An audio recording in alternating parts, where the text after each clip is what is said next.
네, 안녕하십니까. 방금 소개받은 이동엽이라고 합니다. 다시 한번 인사드리겠습니다. 네, 오늘 참 감회가 새롭습니다. 먼저 저를 이렇게 좋은 자리에 초대해 주셔서 너무 감사드리고요. 사실 우리나라가 지금 여러 가지 문제와 고난의 연속인데 또 전화위복이라고 지금 이런 상황을 잘 헤쳐나가면 분명히 우리나라에게 굉장히 큰 기회와 앞으로의 영광이 있을 거다라고 저는 생각을 하고요. 그런 관점으로 오늘 제가 큰 여러 가지 어젠다 중에 굉장히 크게 움직이고 있는 이 탄소 중립, 기후 어젠다에 대한 잘못된 과학적 팩트와 잘못된 통념을 여러분께 오늘 무엇이 잘못되었고 무엇이 진실인지에 대해서 설명드리는 자리를 갖도록 하겠습니다. 저는 한국경영대학원, 카이스트 경영대학원에서 환경경영 정책을 공부를 했습니다. 그리고 실제로 탄소 중립 전도사로 살았었고요. 그런데 어느 순간 이 탄소 중립 정책 자체가 굉장히 비과학적이고 잘못된 정책이라는 것을 제가 깨닫게 되고 그 이후부터 무엇부터 잘못인가에 대해서 제가 다시 한번 공부하기 시작했었습니다. 그 첫 번째 시간이 이제 기후정음인데요. 이산화탄소는 아군인데 우리 모두 속았다. 여러분, 이산화탄소는 굉장히 해로운 기체라고 보통 알고 계시죠? 전혀 그렇지 않습니다. 이산화탄소는 생명의 기체고요. 여러분 다들 아시겠지만 전 세계 이 지구의 상에 있는 모든 식물은 무엇을 마시고 살아가죠? 이산화탄소를 마시고 살아갑니다. 그 이산화탄소를 악마화하는 그 목적이 분명히 있고요. 그것을 악마화해서 그것을 통해서 이득을 취하는 세력이 분명히 있습니다. 그 두 가지에 대해서는 제가 2부에서 자세하게 설명드릴 건데 오늘 1부에서는 이산화탄소에 대한 과학적 팩트를 여러분께 설명드리도록 하겠습니다. 자, 과학에 대한 이야기를 하기 전에 오늘 이제 ROTC, 여러분 이제 군 장성이셨었고 제가 사실 저도 이제 군복무를 공군에서 잘 마치고 전역을 했었는데 3절 전략이라는 신조어가 요즘에 나오고 있습니다. 이게 무슨 뜻이냐면 시간축을 공격한다는 발상이고요. 실제로 현대 군사담론 신조어로서 구성 개념은 기본적인 고전병법에 따르게 됩니다. 자, 이게 무슨 이야기냐? 과거를 지우고 현재를 붕괴시키며 미래를 빼앗으면 한 국가를 침략할 수 있다라는 이야기입니다. 자, 과거를 지우는 건 어떻게 지울 수 있을까요? 민족의 역사를 왜곡하면 되고요. 현재를 붕괴시킨다는 건 현재 국가 체제를 붕괴시키는 겁니다. 자, 그러면 미래는 어떻게 빼앗을 수 있을까요? 그 국가의 과학기술과 국가의 엔진을 멈춰버리면 미래를 빼앗을 수 있습니다. 저는 오늘 이 자리에서 이 세 번째 영역, 과연 우리의 미래를 누가 어떻게 침략하고 있는가, 어떤 과학을 잘못 왜곡 해석하고 있는가에 대해서 설명드리고자 합니다. 자, 그런데 이 과학기술과 국가 엔진이 한번 멈춰버리면 굉장히 큰 문제가 발생합니다. 무엇일까요?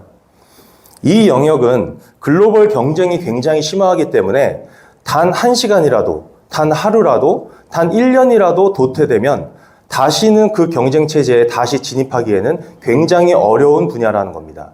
그래서 우리가 문제가 발생한 다음에는 이것을 바로잡기가 너무 어려운 분야가 바로 이 과학기술 분야이기 때문에 또 더욱이 우리가 예방을 해야 되는 차원에서 제가 오늘 조금 더 간곡히 말씀을 드리도록 하겠습니다. 그리고 이것의 어젠다가 바로 이 탄소 중립 어젠다입니다. 우리나라의 미래를 빼앗는 정책입니다. 자, 시작하겠습니다. 자, 지금 현재 대한민국 탄소 중립 정책 현황입니다. 기후에너지부가 신설됐죠. 53에서 61%의 감축을 목표로 하고 있고요. 연간 약 10조 1,600억이라는 어마어마한 예산을 편성했습니다. 작년 대비 9.9%를 증폭했습니다. 증강했죠. 그 다음에 탄녹이라고 표현하는 이 탄소중립 녹색성장위원회에서 ESG 경영과 아리백, 재생에너지 100% 정책을 실행하고 실제로 41.6%라고 하는 역대급 증가율을 가리키면서 정책의 예산을 반영하기 시작했습니다. 자, 그런데 한국은행은 탄소 중립으로 인해서 대한민국에 엄청난 경제 타격이 올 것이다. 이미 예견해 예견한 바 있습니다. 매년 0.6%의 경제 성장률 하락을 예상했고요. 그리고 부울경 같은 경우에는 매년 1.5%의 하락을 예견했습니다.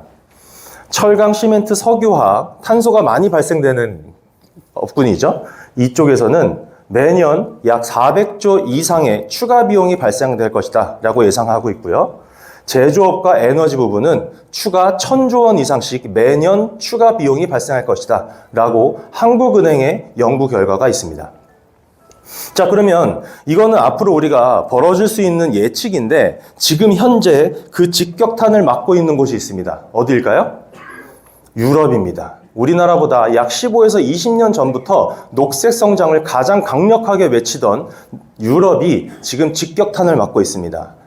자, 지금 현재 미국과 한국 같은 경우, 우리나라 같은 경우에 녹색 에너지 전환으로 인해서 어떠한 타격이 지금 받고 있지만 미국은 많이 벗어났어요. 많은 정책 방향의 변화로 인해서.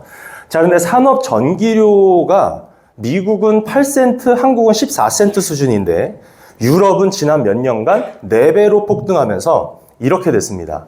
영국은 33센트 넘었고요. 이탈리아와 독일은 이제 30센트를 육박합니다. 자, 기본적으로 이 현재 상태, 에너지 가격, 산업 가격 형태에서 유럽이 전 세계와 이제 경쟁할 수 있을까요? 점점 도태되고 있습니다. 자, 그 다음 두 번째, 유럽은 지난 20년간 탄소 30% 감축을 성공했습니다. 우리가 지금 이야기하고 있는 녹색 성장, 유럽은 어느 정도 성공했어요.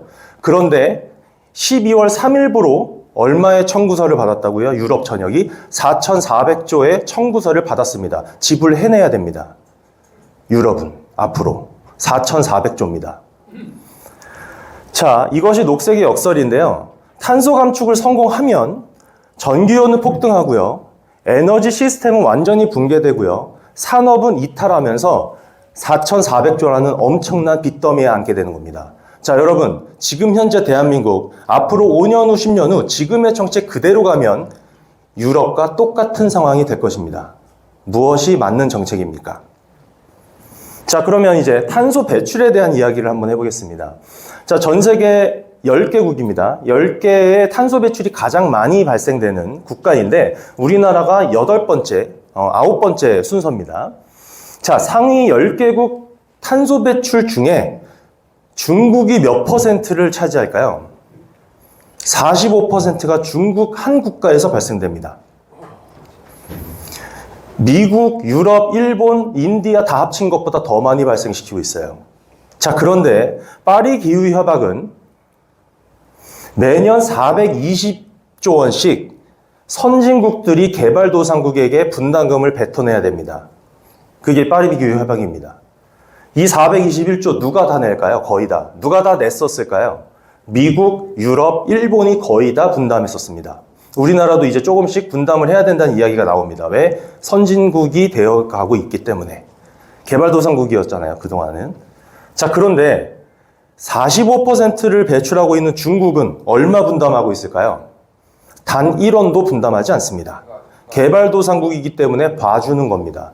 자, 여러분, 이 탄소 배출이라는 이야기가 지구를 지키는 거라고 하면서 어느 국가는 안 내도 되고 그것도 전 세계 거의 절반 정도를 배출하는 국가는 한 푼도 안 내는데 다른 선진국들에게는 내라고 하는 것.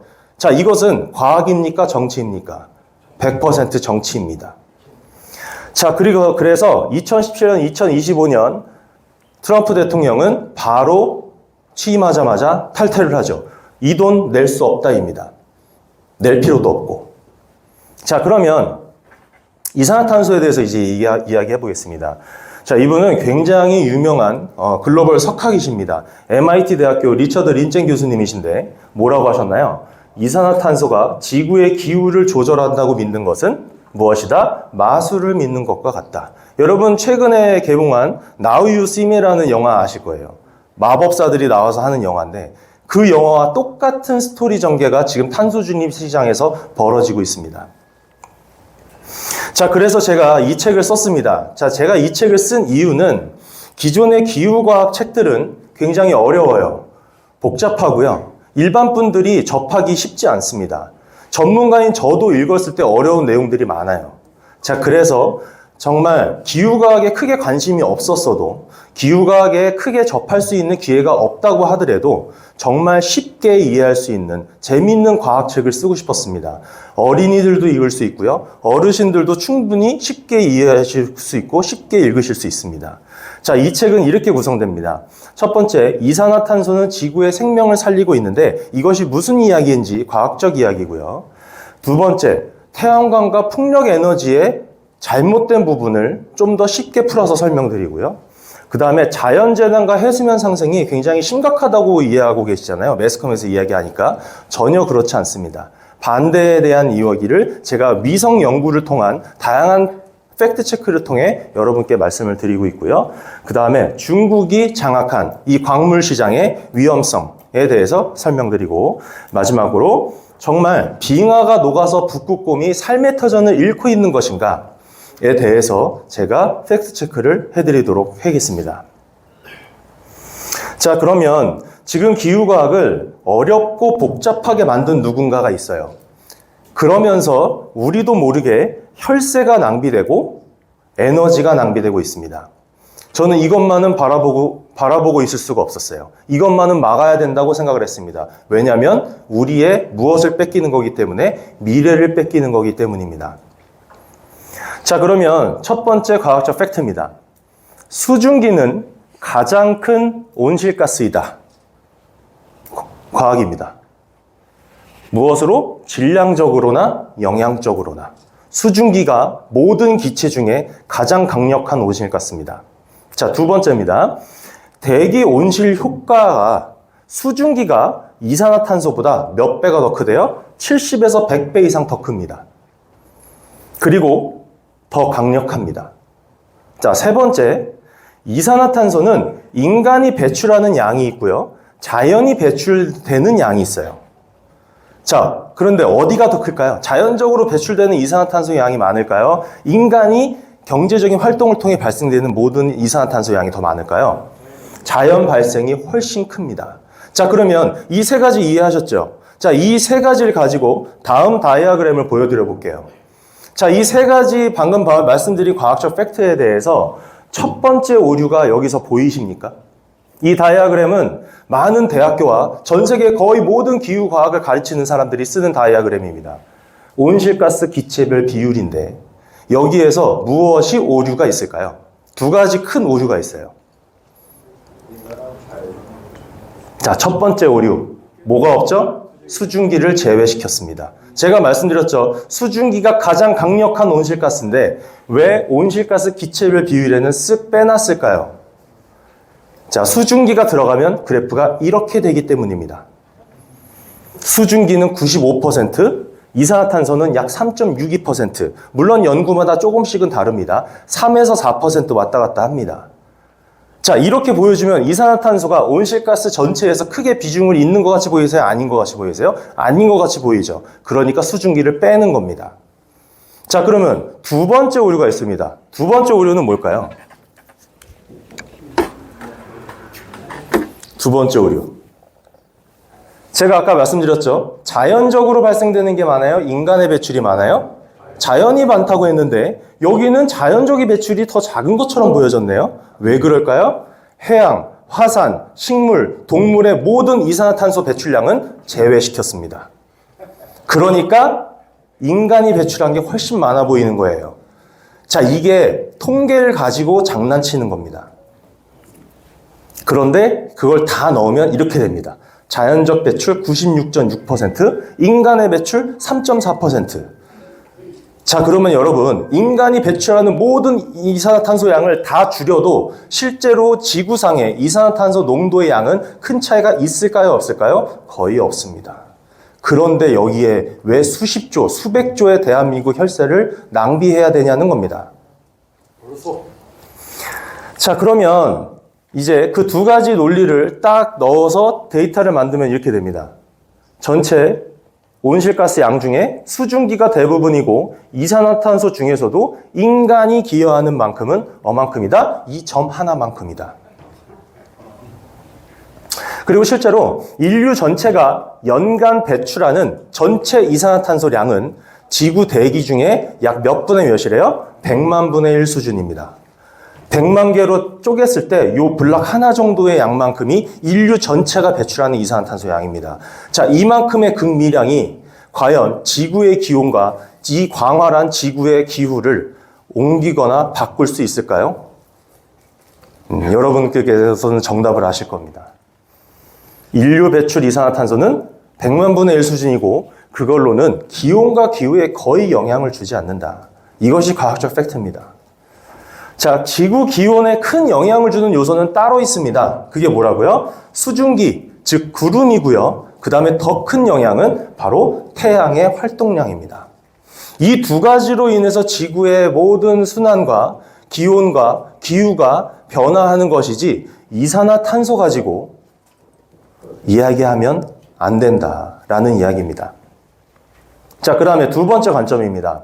그러면 이산화탄소 농도와 평균 지구 기온이 어떤 상관관계가 있던 적이 있었을까? 여러 데이터들 중에. 자, 이거는 지구의 6억 년 전부터의 이산화탄소 농도와 평균 지구 기온을 연구한 지질학자들이 연구한 자료입니다. 자, 지질학적 역사에서는요, 이산화탄소 지구 기온 상관관계가 거의 없다, 거의 찾을 수 없다라고 이미 거의 결론 나 있어요. 자, 보십시오.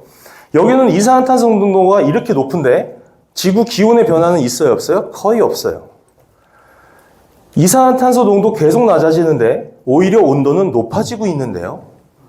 이산화탄소는 계속 낮아지는데 여기도 온도가 높아지고 있습니다. 연관관계가 없어요. 자, 그런데 잠깐 동안에 비슷한 연관관계가 있었던 거 한 두 축을 가지고 계속 선전선동을 하는 겁니다. 그렇게 이산화탄소 때문에 지구가 병든다는 식의 데이터를 계속해서 쌓아가는 거죠. 그 내용을 제가 2부에서 어떻게 해왔는지 실제 사례를 통해서 여러분께 보여드리도록 하겠습니다. 자, 그러면 7번째입니다. 모든 식물은 이산화탄소를 흡수하며 살아간다. 이건 광합성이고 신의 축복입니다. 자, 이산화탄소는 여러분 신의 축복입니다. 이걸 통해 우리 인류는 산소를 마시면서 살아갈 수 있는 것이기 때문입니다. 자, 그래서 이산화탄소 농도가 실제로 늘어난 건 사실이에요. 그래서 무슨 일이 발생해요? 이산화탄소 증가는 이산화탄소가 식물들의 먹이라고 했죠? 무슨 일이 발생해요? 전례 없는 지구 녹화가 진행 중입니다. 이건 위성에서 연구해서 나온 결과입니다. 미국 대륙의 2배 면적이 지난 35년간 나뭇잎, 식물의 잎의 면적이 증가했습니다. 몇 배만큼이요? 미국 대륙의 2배만큼의 어마어마한 양의 식물의 잎의 양이 늘어났다. 왜요? 이산화탄소 양이 늘어나서. 식물들이 마시고 살아갈 이산화탄소가 많아지니까. 자, 그 다음에 물의 효율도 좋아졌습니다. 물을 사용하는 효율, 식물들이. 그걸 우리는 증산작용이라고 하는데 이게 무슨 말이냐면 기공을 통해 이산화탄소를 마시죠. 마시는 순간에 이 안에 있는 물이 어떻게 돼요? 증발할 수 있죠. 기공이 열리니까. 그 증발되는 현상을 증산현상이라고 하는데 이산화탄소 농도가 높으면 기공을 짧게 열어도 이산화탄소가 어떻게 돼요? 많이 들어올 수 있죠. 농도가 짙으니까. 그리고 많이 열지 않아도 충분한 이산화탄소를 마실 수 있죠, 식물이. 그러니까 증산작용이 줄어들기 시작합니다. 증발량이 줄어드는 거예요. 기공을 조금만 열어도 이산화탄소를 충분히 마시니까. 그리고 수분 효율은 어떻게 돼요? 좋아지는 거죠. 물을 사용하는 양 자체를 적게 써도 식물들이 살아갈 수 있는 세상이 이산화탄소 농도가 짙어지면서 가능해진 겁니다. 자, 그 다음에 세 번째, 이산화탄소의 또 특이한 상황입니다. 자, 페인트를 칠할 때 여러분, 빨간색으로 딱 페인트를 칠했다고 칠게요. 첫 번째 칠하면은 색이 어떻게 돼요? 급격하게 바뀌죠. 그죠? 두 번째 칠하면 어때요? 뭔가 바뀌는데 그렇게 큰 차이는 안 나요. 첫 번째보단. 3번, 4번, 5번 칠하면 어떻게 돼요? 크게 계속해서 바뀌는 그 다름이 적어지기 시작하죠? 이산화탄소도 똑같습니다. 자, 무슨 말이냐? CO2의 열 에너지를 흡수하는 그 파장은 굉장히 좁습니다. 그래서 어느 정도 일정 레벨의 농도에 도달하면 그 다음부터 열 에너지 흡수 양의 증가량이 어떻게 된대요? 급격하게 하락합니다. 제가 예시로 보여드릴게요. 0ppm에서 280ppm까지 가는데 열을 흡수하는 흡수율이 6.2% 증가합니다. 상당히 큰 수치예요. 자, 그런데 280ppm에서 407ppm까지 가는 데는 0.6%밖에 증가 안 하고요. 407ppm에서 690ppm까지 증가할 때는 0.4%밖에 증가하지 않습니다. 자, 무슨 말이에요? 똑같이 280ppm 질었다고 해서 이 6.2%가 이 690ppm 갈 때 똑같이 열 전달률이 흡수율이 증가하는 것이 아니라는 겁니다. 이산화탄소의 성질입니다. 자, 그러면 이제 기후재난에 대한 이야기를 한번 해보겠습니다. 폭염 일수와 강도를 미국 해양대기청은 이렇게 쭉 계속 관측합니다. 자, 그런데 이상한 점이 있죠. 1940년대에 어땠어요? 폭염 일수가 지금 현재보다 훨씬 많았었어요. 여러분, 1920년부터 1940년대가 20세기에서 가장 더운 시기였습니다. 점점 더워지고 있지 않아요. 우리는 점점 시원해졌습니다, 지구는. 자, 그러면 이산화탄소 농도의 변화는 계속 바뀌고 있는데 어떻게 1940년대는 지금보다 더 더웠나요? 그리고 폭염 강도 지수 또한 1940년대가 가장 높았는데 왜 이산화탄소는 더 적었나요? 이거 어떻게 설명할 수 있을까요? 상관관계를 설명할 수가 없습니다. 자, 그래서 기후과학자들이 어떤 일을 하냐? 데이터를 편집하기 시작합니다. 자, 어떻게 편집하는지 제가 뒤에서 말씀드린다고 했고, 이제는 홍수 이야기입니다. 자, 홍수가 1913년도에는 GDP 대비 2.2%의 비용이 발생해요. 홍수 피해로. 자, 그런데 1940년대는 0.2%, 21세기 현재는 0.05%밖에 발생 안 합니다. 물론 홍수 피해 입는 거 안타깝죠. 하지만 과거 대비 훨씬 더 적은 비율의 피해가 발생하고 있다. 그 이야기는 45분의 1 수준으로 줄어들면서 우리 인류의 삶은 이젠 훨씬 윤택해졌다. 전혀 기후위기라는 말은 사실이 아니다라는 겁니다. 여전히 이산화탄소 농도는 계속 높아지는데 홍수 피해 양은 줄어들고 있습니다. 자, 이제 산불로 가보겠습니다. 자, 산불로 인해서 피해보는 소실된 토지량입니다. 미국 국립소방센터 데이터입니다. 1913년도에 소실 면적이 20만 제곱킬로미터. 그런데 현재 약 얼마? 3만 6천 킬로미터, 제곱킬로미터로 80% 이상 감소했습니다. 산불로 인한 소실 면적은 80% 이상 감소했습니다. CO2가 이렇게 계속 늘어남에도 불구하고요. 자, 이제 여러분, CO2가 늘어나는 게 산불이 문제가 되고 홍수가 문제가 되고 폭염이 문제가 됩니까? 아닙니다. 재난으로 인한 사망률은 99% 이상 줄었습니다. 자, 그 이유는 뭘까요? 병원과 도로와 통신 기반 등 선진 사회 문명이 발달했고 기상예보와 재해복구 시스템 같은 기술과 인프라가 발전했기 때문인 겁니다.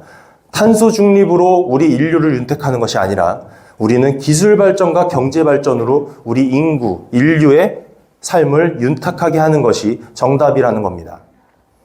이산화탄소 농도 계속 늘어나는데 왜 사망자 수 비율은 계속 줄어들까요? 자, 그러면 이러한 데이터를 가지고 너무나 말도 안 되는 대한민국 혈세가 낭비됐던 사례를 제가 하나 보여드리겠습니다. 그린피스 아시죠? 그린피스가 2020년 찌팽청이라고 하는 그 당시에는 한국 대표였습니다. 근데 중국 사람이에요. 아니, 왜 중국 사람이 그린피스 코리아 대표인 거야? 라고 하도 말이 나오니까 지금은 아시아 다이렉터로 갔어요. 그럼에도 아시아 전체를 총괄하고 있는 사람입니다. 자, 이 사람의 말 한마디로 기후 비상사태다 말 한마디로 부산이 얼마를 예산을 편성해요? 부산 해상도시에 15조 3천억을 편성합니다. 말 한마디에 바로 다음 해에. 자, 그리고 이 15조 3천억을 어딘가엔 썼겠죠? 그런데 30년간 부산 해수면 상승은 데이터가 있습니다. 거의 없습니다. 이거는 미국 해양대기청이 위성에서 관측한 모든 데이터고요. 부산 해수면 높이 측정값이 1993년부터 2023년까지 거의 동일합니다. 그냥 직선상이에요. 해수면 상승이 거의 없어요. 이제 해상도시 필요할까요? 필요 없을까요? 필요가 없어요. 그러니까 이제 뭐라고 해요? 기본계획도 자금이 없어서 못한답니다. 자금이 없어서 못하는 거예요? 아니에요. 할 필요가 없는데 안 하는 겁니다. 할 필요가 없으니까 핑계는 대야 되잖아요. 자신들의 관측이 잘못됐다고 말 못하고 뭐라고 해요? 돈 없어서 못한답니다. 이게 녹색 정책의 민낯입니다. 말 바꾸기예요. 해놓고 예산 편성하고 없애고. 자, 그 이야기가 똑같이 반복되는 게 지금 현재 다른 어젠다가 생겼어요. 그게 뭐냐면 북극 항로입니다. 제가 뒤에 자세하게 위성 사진으로 또 보여드리도록 하겠습니다. 자, 투발루 메무부 장관이 2021년 UN 기후변화 협약 회의에서 전 세계 정상들이 보는 앞에서 이렇게 쇼를 합니다. 바닷속에 들어가서요, 연설을 해요. 뒤에 UN 국기 있죠? 이 사람이 투발루 외무부 장관이에요. 몰디브와 투발루는 정말 물에 잠기고 있을까요? 이 사람이 외칩니다. 투발루 해수면 상승 때문에 잠기니까 돈 좀 더 주세요. 보조금 주세요. 그거 한 거예요. 어떻게? 돈 더 내놔 이겁니다. 선진국한테. 그래서 돈 더 줬어요, 유엔이. 그런데 무슨 일이 발생해요? 위성사진 결과 투발루 국토 면적은 지난 40년 동안 2.9% 증가했습니다. 이건 관측된 겁니다. 자, 그 다음에 이 기후 파리 코미디 쇼 때문에 관광객이 유치가 되기 시작해요. 이제 여러분들 몰디브가 없어진다니까 이제 뭐 해야 돼요? 없어지기 전에 여행이라도 한번 가자. 전 세계에 여행 러쉬가 발생하기 시작합니다. 그러면서 연평균 10% 이상의 경제 성장률을 달성하기 시작했습니다. 자, 이게 녹색 정책의 민낯입니다. 자, 그러면 이제 빙하에 대한 이야기를 해보겠습니다. 북극곰 개체수 줄어든다고 알고 계시죠? 1950년대 5천 마리였던 게 지금 몇 마리예요? 3만 마리를 돌파하기 시작했습니다. 실제 팩트입니다. 이거 다 연구 결과가 다 나온 겁니다. 북극곰은 건강하고 새끼도 잘 낳고 생존율도 아주 잘 유지 중이다. 그리고 북극곰은 최상의 포식자로서 5분 넘게 잠수할 수 있어요. 자, 그러면 여러분 TV에서 북극곰이 조그만 빙하 위에 올라가가지고 막 어렵게 꿈치리고 있는 거 있잖아요. 잠깐 쉬거나 부상당한 북극곰일 수 있어요. 그거 딱 찍어서 모든 북극곰이 우리가 만들어낸 이산화탄소 때문에 빙하가 녹아서 다 그렇게 된다고 선전선동하는 겁니다. 그러고 예산 편성하는 거예요. 자, 그러면 북극빙하는 어떻게 될까? 전혀 줄고 있지 않다. 일본 우주항공기구 데이터입니다. 위성 사진입니다. 자, 보십시오. 어떤가요? 2025년 3월 달입니다. 빈 곳 보이나요? 꽉 찼습니다. 거의 100% 빙하 다 차 있습니다, 지금. 자, 그리고 2012년부터 2015년에 9월 2일, 9월 2일 비교한 거예요. 13년 만에 혹시 얼마나 바뀌었을까? 녹색이 게이닝, 빙하가 많아진 부분이고요. 빨간색이 없어진 부분이에요. 자, 녹색이 많아요? 빨간색이 많아요? 녹색이 많죠. 빙하는 많아지고 있습니다. 자, 그런데 이제 뉴스 기자들이 뭘 가서 찍어요? 빨간 부분만 딱 찍는 겁니다. 녹색 안 찍어요. 빨간 부분만 찍어서 보도하는 거예요. 빙하 다 녹고 있다고. 자, 9월 13일. 어때요? 녹색 더 늘고 있죠? 9월 20일 녹색 어때요? 더 늘고 있죠. 2012년도 대비 빙하는 오히려 늘고 있다. 자, 여러분 북극 항로 열릴까요? 안 열립니다. 그런데 왜 열린다고 할까요? 난리죠, 지금. 북극 항로는 열리지 않는데 내년 선거를 무엇을 위해서? 부울경 표밭을 노리는 겁니다. 선거용 정치 프로젝트입니다. 전 자신 있게 얘기할 수 있습니다. 여러분 속으시면 안 됩니다. 특히 부산, 울산, 포항, 경남에 사시는 자유애국 국민분들 속으면 안 됩니다. 거짓입니다. 자, 그래서 혹여나 위에가 녹았다 칩시다. 그래서 배가 갈 수 있다고 쳐요. 그럼 무슨 일이 발생할까요? 그 바다 밑에 빙하는 녹아 있을까요? 안 녹아 있을까요? 안 녹습니다. 그럼 무슨 일이 발생해요? 타이타닉호 같은 사건, 사고가 속출하기 시작할 겁니다. 우리의 엄청난 재산을 들고 있는 그 어마어마한 무역선들이. 그리고 부산 해상도시 거짓 정책인 것처럼 이 북극 항로도 똑같은 형태의 국가 예산만 낭비하고 끝날 것입니다. 과연 무엇이 국익을 위한 것입니까? 자, 이게 현재 관측되고 있는 빙하의 그림입니다. 자, 여러분, 북극 항로가 열리면 가장 큰 수혜를 받는 국가는 우리나라일까요? 아닙니다. 일본입니다. 일본이 가장 큰 수혜를 받아요. 근데 왜 일본은 아주 조용할까요? 아니까요. 다 관측하고 있거든요. 근데 우리나라만 난리다. 자, 그러면 이제 9번째입니다. 기후변화는 꼭 있어야 하는 자연의 섭리다입니다. 기후변화는 있어야 하는 거예요. 비는 내려야 하고요. 사지사철이 있어야 되고요. 그래야 인간은 살아갈 수 있어요. 그런데 인간이 발생한 이산화탄소는 기후에 거의 영향이 없고 그거에 의한 기후위기는 없다는 겁니다. 기후변화는 있어야 하지만 기후위기는 없다. 환경오염은 관리를 해야죠. 자, 그래서 우리가 뭘 해야 되냐? 단어를 혼용해서 쓰면 안 됩니다. 기후위기를 주장하는 사람들은 단어를 혼용해서 막 써요. 그러니까 사람들이 기후변화가 기후위기인 것 같고 환경오염이 싹 다 포함하는 것 같죠? 아니에요. 인류는 물과 땅과 쓰레기 관리해야죠. 필요한 겁니다. 그런데 탄소 중립과는 완전 별개라는 이야기예요. 도대체 빨대를 쓰고 안 쓰고가 탄소 중립, 지구 기후랑 무슨 연관이 있는지 저는 도무지 이해가 되지 않습니다.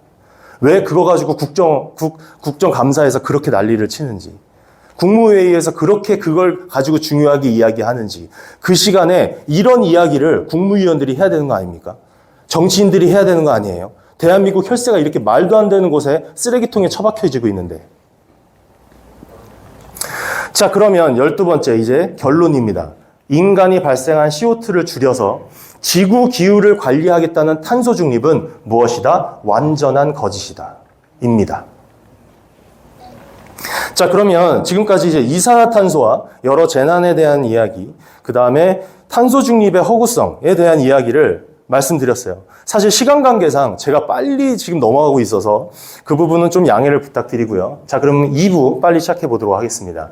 자, 그러면 이걸 통해 대한민국의 미래가 어떻게 타격을 받을 것인가, 받을 수 있다고 이야기하는 것인가에 대해서 한번 이야기해 보겠습니다. 자, 그 전에 이 두 그래프가 있어요. 11년간의 영업이익 추이입니다. 자, 이 두 기업 중에 여러분은 어디에 투자하시겠습니까? 1번, 2번. 어디에 투자하시겠어요? 투자한다면 여기에 투자하겠죠? 상승 곡선이니까, 그죠? 좀 뭔가 기업이 좋아지는 것 같아요. 그런데 정답은 뭐냐면 같은 기업입니다. 왜 같은 기업이에요? Y축을 바꿨어요. 자, 저는 지금부터 여러분께 뭘 보여드리려고 하냐면 데이터를 어떻게 가지고 노는지를 보여드리겠습니다. 자, Y축을 크게 두면 데이터가 어떻게 돼요? 편편해져요. Y축을 짧게 두면 데이터가 커져요. 자, 내가 투자하려는 목적이면 이 데이터 쓰면 되고요. 내가 투자를 못하게 할 목적이면 이 데이터 쓰면 됩니다. 이게 뭐예요? Y축의 조작입니다. 자, 근데 여러분들 지금 뭔가 우스우신 것 같잖아요. 그죠? 저도 되게 웃었어요. 근데 이거를요, 전 세계 최고의 국제기구에서 하고 있어요. 자, 기업 투자를 해야 한다는 결론을 내야 한다면 A와 B 중에 뭘 써야 돼요? B를 써야죠. 기업 투자를 하면 안 된다는 결론은 너무 뭔가 이런 데이터를 써야죠. 자, 근데 이거는 하나의 데이터입니다. 테슬라 주식 데이터입니다. 주가 데이터. 자, 이런 식으로 데이터를 앞뒤로 은폐하거나 조작하거나 편집한다는 겁니다. 자, 그러면 이제 실제 사례를 제가 이제 보여드려 볼게요. 자, 기후 위기를 주장하는 사람들은 이 데이터 중에 어느 부분을 가리고 싶을까요? 안 보여주고 싶은 구간이 있을 거예요. 그게 어디다? 요 구간을 보여주고 싶지 않아요. 왜? 온도가 떨어지고 있었잖아요, 여기서는. 여기서는 다시 올라가잖아요. 그러니까 떨어지는 구간을 안 보여줘야죠. 왜? 이산화탄소는 계속 높아지고 있으니까. 그죠? 그래서 어떻게 하면 돼요? 이산화탄소 농도 바뀌는 추이를 가지고 제가 편집했습니다. 어떻게? 이렇게. 요 내용 싹 앞에 내용 지우고요. 이산화탄소 변화하는 내용이랑 요 뒤에 단에 있는 상승하는 곡선 내용만 딱 보여주면 딱 이제 이 그래프만 딱 보면 여러분 어떠세요? 느낌이. 오, 이산화탄소 늘어나서 온도 이렇게 늘어나는 거 문제가 되네 라고 생각이 들죠. 자, 그 다음에 두 번째, 이거 아까 전에 제가 폭염일수 데이터입니다. 이 앞단의 데이터를 지우고 싶겠죠? 이산화탄소 증가율은 이렇게 되죠. 자, 그런데 여러분, 이산화탄소 증가 데이터에서 1960년대 이전 데이터도 있거든요. 근데 그래프에 넣었어요? 안 넣었어요? 안 넣었어요. 왜 안 넣을까요? 1940년대에 더 더웠으니까요. 그때 이산화탄소 농도가 280 ppm 정도였거든요. 이때가 320이고. 그러면 더 낮아야 되잖아요, ppm이. 근데 그거를 1940년대에 갖다 댔는데 훨씬 더 더우면 이산화탄소 때문에 지구가 뜨거워진다는 말이 돼야 안 돼요? 안 되니까 안 보여주는 거예요. 다 삭제하는 겁니다. 자, 그래서 이 데이터를 가지고 제가 이제 편집해 봤어요. 이렇게 됩니다. 어때요? 이제 이산화탄소 때문에 지구 이렇게 뜨거워지는 거 맞네. 되죠? 이런 것만 보고서에 올리는 겁니다. 자, 그러면 제가 실제 사건을 이제 말씀드려 볼 거예요. 이거 진짜 있었던 이야기입니다. 자, 미국에서 실제 미국 평균 온도를 미국 해양대기청에서 측정했어요.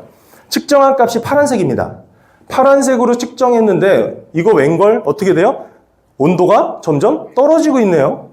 자, 그래서 어떻게 했대요? 이 데이터를 미국 기후 데이터 센터로 넘어가서 거기서 조작을 합니다. 어떻게? 앞단에 있는 데이터를 밑으로 내려서 이 그래프를 상승 곡선이 나게끔 데이터가 올라간 것처럼 보이게. 이거 2021년도에 실제로 있었던 사건입니다. 그래서 청문회 열고 난리 났었어요, 미국.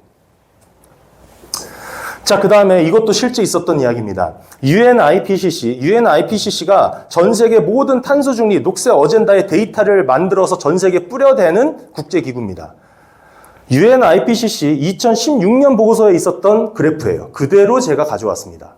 자, 그런데 이 데이터가 이 두 그래프 어떻게 보이세요? 똑같은 것 같으세요? 달라 보이세요? 같은 그래프입니다. 근데 어떻게 갔냐? UNIPCC 2020년도에는 이 그래프 갖다 쓰고요. 2016년도에는 이 그래프였어요. 뭐 한 거예요? 조작 전과 조작 후. 2020년 데이터에 똑같은 그래프를 상승선을 만들어 놓고 게재합니다. 이런 식입니다. 여러분, 제가 빙산의 일각 한두 개만 보여드리는 거예요. 정말 수십 개, 수백 개 그래프가 이런 식으로 조작되어 있습니다.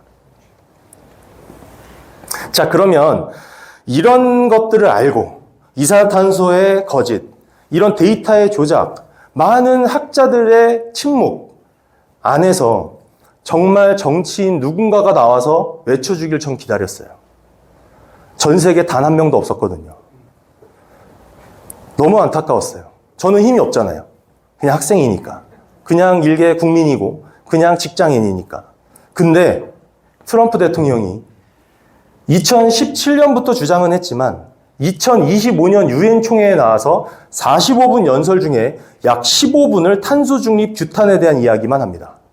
30%를 대통령이 유엔 총회에서 연설을 해요. 녹색 사기에서 벗어나지 않으면 당신의 나라는 망할 것이다. 2번을 외칩니다. 그리고 미국 녹색 보조금을 전면 폐지했습니다. 그리고 ESG 경영 규제 철회했는데 1조 2천억씩 썼어요. 매년 미국이 녹색 보조금에 1,700조씩. 이거 100% 전면 폐지 지금 선언해서 행정명령 들어가고 있습니다. 그리고 2025년 에이펙 기조연설에서는 10월 29일 이산화탄소는 생명의 기체다 라고 해서 제가 자유대학 친구들과 경주에 가서 이렇게 연설을 한 바도 있습니다. 트럼프 대통령을 환영한 거죠. 그리고 실제로 Clean, Beautiful Coal 이거를 외쳤는데 기조연설에서 똑같이 이 슬로건을 트럼프 대통령이 기조연설에서 언급해 주셨었습니다. 저는 이것을 보셨을 거라고 봐요. 트럼프 대통령께서. 아, 대한민국에서 그래도 저 동양 남자의 하나가 그래도 이야기하는 놈이 한 명은 있구나. 자, 인류가 제가 시간 관계상 좀 중요하지 않은 내용들은 좀 빨리 넘어가겠습니다. 실제로 인류가 사용 가능한 석유 매장량은 늘어나고 있습니다. 전체 총량은 어마어마하게 많고요. 기술 발전으로 인해서 채굴이 가능한 양이 계속 늘어나고 있는 추세입니다. 고갈되는 일은 거의 일어나지 않을 겁니다. 걱정하지 않으셔도 됩니다. 그리고 태양광 패널에는 사염화 교수나 카드뮴, 비소 같은 굉장히 유해한 물질들이 가득 들어 있습니다.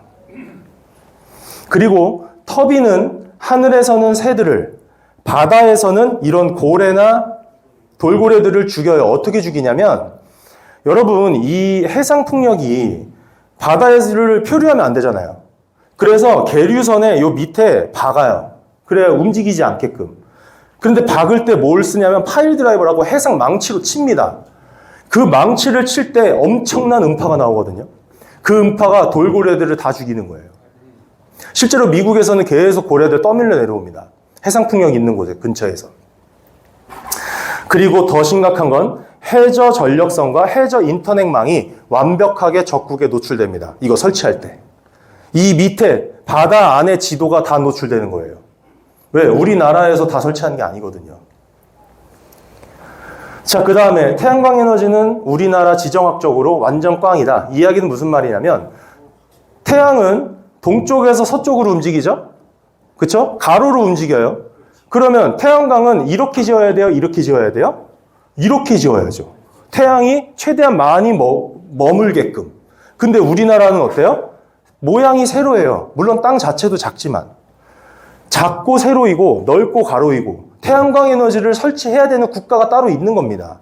대한민국은 맞다 아니다? 아니다예요. 하면 안 됩니다. 우리 지형에 맞지 않는다.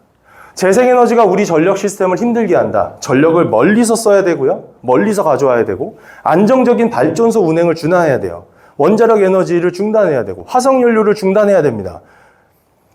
그리고 태양아 빨리, 바람아 빨리 불어다오. 뭐 해야 돼요? 지금 이 시기에 기후제 지내고 있어야 돼요. 효율 20%도 안 됩니다. 그렇게 늘었다고 해도 결국 안 나옵니다.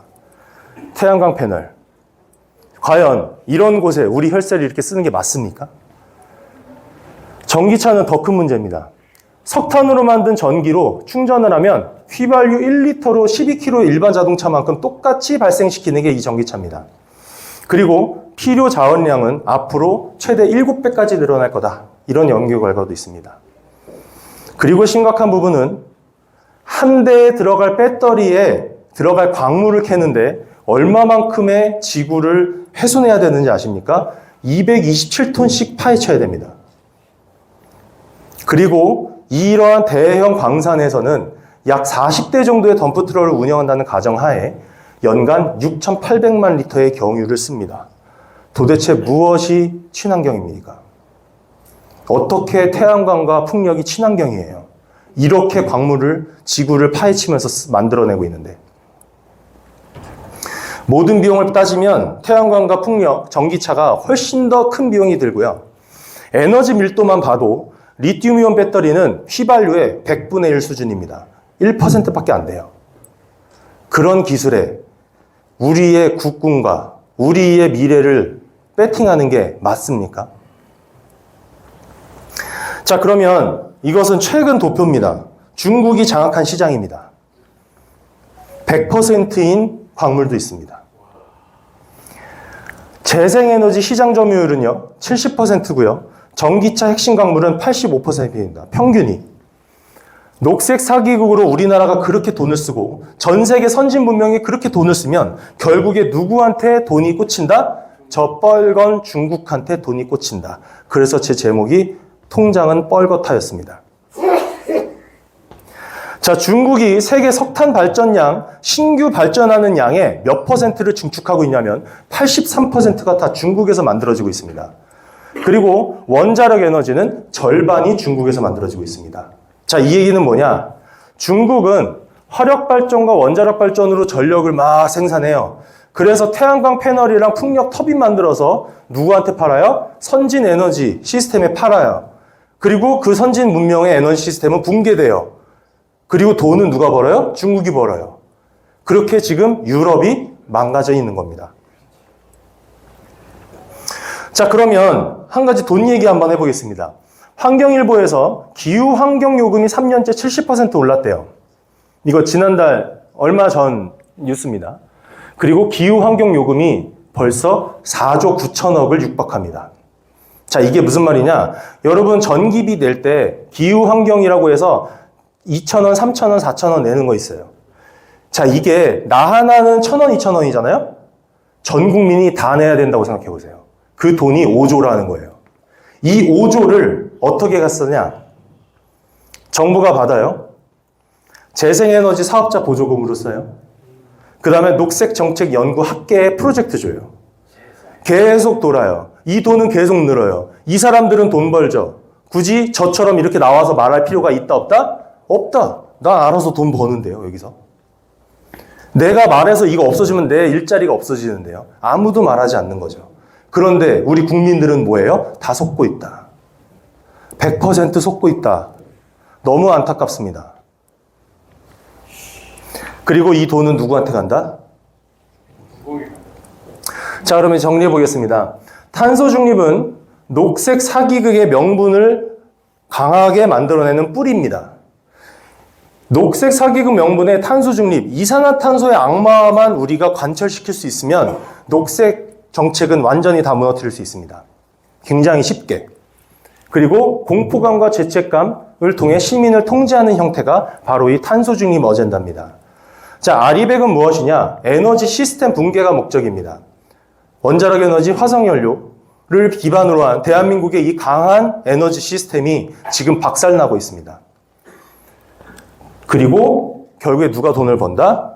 중국을 통해서 엄청난 돈이 빨대에 꽂아서 지금 흘러들어가고 있다. ESG 경영은 뭐냐?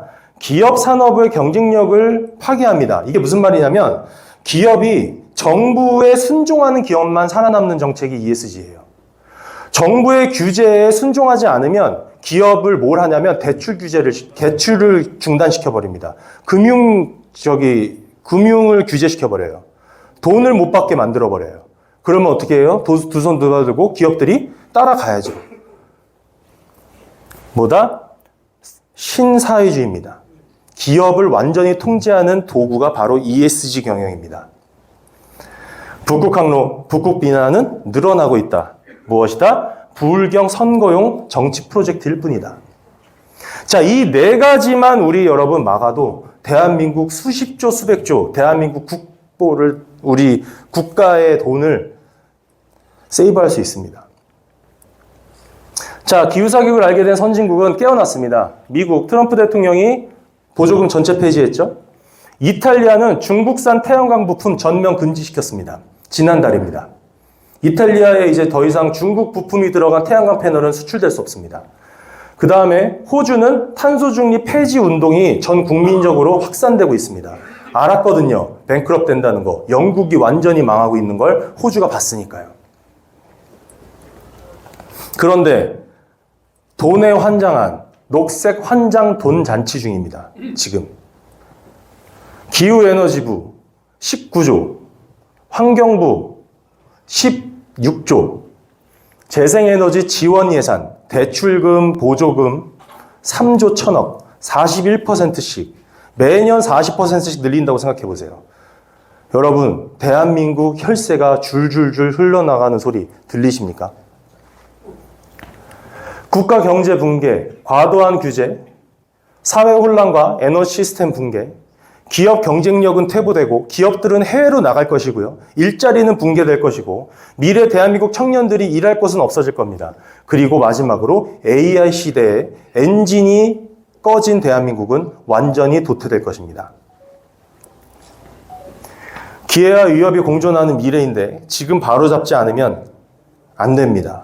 아직 기회 있습니다. 아직 시작 안 했어요. 물론 지금까지도 많은 돈이 낭비됐지만 우리나라 전체 경제 기반이 무너질 만큼의 문제가 발생되고 있지는 않습니다. 근데 얼마 남지 않았어요. 진짜 골든타임이에요. 이거 지금 막지 않으면 대한민국 경제, 에너지 시스템 어떻게 될지 모릅니다.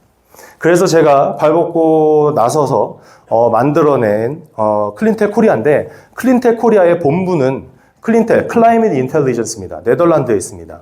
세계 40개국 2,000명의 기후 전문가, 저와 함께 뜻을 함께하는 기후 전문가 2,000명이 함께하고 있고요. 지금 현재 전 체코 대통령 바칠라프 클라우스 대통령이 회장님이십니다. 총리 6년, 대통령 10년, 공산 시대를 척결한 사회주의를 가장 싫어하는 인물 중에 한 분입니다. 자, 이분이 회장이 되셨고요. 그 다음에 27분의 대사님들 중에 이분, 존 클라우저 2022년 노벨 물리학상 수상자 이분께서 대사로 계시고요. 그리고 이분이 한국에 2023년에 퀀텀 코리아에 오셔서 아주 강한 연설을 하셨죠. 뭘 했어요? 정치인들 잘못된 과학 정보 만들어서 기후과학을 완전히 폐허로 만들고 있다. 라고 10분 기조연설에서 그 다음부터 언론이 어디에서도 보도하질 않아요. 이분 왔다고 지금 난리 났었거든요, 그때. 왜? 노벨 물리학상 수상자니까. 근데 나와서 뭘 해요? 지금 기후위기가 완전 사기라고 외치니까 언론사들이 뉴스 보도를 다 멈췄었어요. 그때. 근데 이런 분이 이제 클린텔의 대사로 계십니다. 그리고 그린피스 초기 창립자 중에 한 분이시죠. 패트릭 무어, 그다음에 아까 말씀드렸던 리처드 린첸 교수님 같은 분들. 그리고 아시아에선 유일하게 이분만 여기에 속해 있는 대사이십니다. 박석순 교수님이십니다. 그리고 제가 모시고 있습니다. 자, 그래서 저희가 클린텔 코리아를 창립을 했고요. 창립 선언은 발표했고, 그 다음에 이렇게 후원인단을 통해서 우리가 클린텔 코리아가 시작할 수 있게 됐습니다. 자, 저희는 앞으로 녹색 사기극에 동조하는 이러한 과학을 정치를 악용하는 정치인들과 학자들을 실질적으로 고발하기 시작할 겁니다. 법적으로.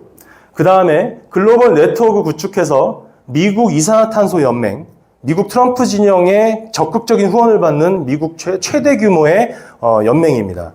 그 연맹과 클린텔 본부를 필두로 석학 네트워크를 구축해서 대한민국뿐만 아니라 아시아, 전 세계 모든 기후과학의 잘못된 부분을 바로잡는 일을 해나갈 것입니다. 그리고 대한민국의 녹색 보조금 정책을 전면 폐지하는 일을 앞으로 만들어 나가도록 하겠습니다. 자, 지식인은 문제를 해결하고 천재는 예방을 한다고 했어요. 우리가 천재다, 제가 천재다 이야기하는 게 아닙니다. 정말 이것이 현안이라는 겁니다. 예방을 해야 됩니다. 아직 늦지 않았고 여러분들이 이 오늘 들으신 내용을 듣고 앞으로 많은 분들께 전달해 주시고 제가 이 기후정음이라는 책뿐만 아니라 앞으로 다양한 저서를 또 내면서 이런 정보들을 많이 전달해 드릴 텐데 뒤에 보시면 오늘 제가 기후정음 책을 준비해 왔습니다. 소정의 할인된 금액으로 구매하실 수 있으니까 아마 읽어보시면 여러분들이 오늘 내용이 조금 더 와닿을 수 있는 좋은 시간이 될 수 있을 거라고 생각을 합니다. 많은 참여와 후원 부탁드리고요. 저의 번호와 이렇게 제 명함을 이렇게 해놨습니다. 그래서 언제든 궁금한 내용들, 그 다음에 앞으로 협업할 수 있는 이야기들 있으면 말씀해 주시고 저는 이후에 기업들을 위한 일을 할 겁니다. 기업을 대변하는 일을 할 거예요. 지금 대한민국 기업들 탄소 중립 어젠다 때문에 지금 다들 골머리거든요. 실무진들은 알아요, 이 내용. 이거 잘못됐다는 거. 그런데 국가가 하라고 하니까 어쩔 수 없이 하는 겁니다. 기업들도. 그런데 이제 하다 너무 심하니까 얼마 전에 여러분들이 들으면 알만한 큰 대기업의 실무진, 이 부분 실무하시는 분이 저한테 오셔서 클린텔에서 목소리 내주십시오. 대한민국 기업들을 위해 목소리 내주십시오. 우리 같이 포럼 만들고 같이 연대해서 기업을 대변하는 국제기구로 성장하고 대한민국의 새로운 싱크탱크가 되어주십시오. 라고 말씀하시더라고요. 저는 함께 할 거고 기업을 대변해서 대한민국 경제를 살리고 대한민국 자유민주주의를 수호하는 일에 앞장서도록 하겠습니다. 감사합니다.